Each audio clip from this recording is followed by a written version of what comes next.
Klausyk, žmogau, aš nežinau, kaip tau paprasčiau paaiškinti. Kai sakau, kad jeigu turi man kažkokių pretenzijų, paimk man asmeniškai ir paskambink. Ir pasišnekėsim. Vyriškai, asmeniškai paimi ir paskambini. Nebent pas tave kiaušiai per maži. O galbūt iš vis jų ten nėra. Nes kol kas matau, tai kaip penktokas elgiesi. O jeigu tu nori mane pakviesti savo šou į streamą, čia yra du atskiri dalykai. Ir aš daug kainuoju. Kiek suprantu, tu tiek pinigų net neturi. Ir manęs nenupirksi. Visi gyvenime turim paskirtį.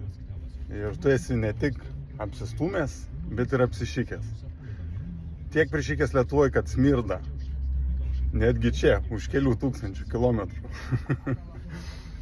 Tai aš nepaaiškinsiu musėm, kad medus yra geriau už šūdą. Tai tos musės čia, kur irgi man komentuoja, jūs toliau skraidykite apie tą šūdą. Ir aš galiu jums pasakyti tik vieną dalyką. Viskas turi pradžią ir pabaigą. Stebėkit mane.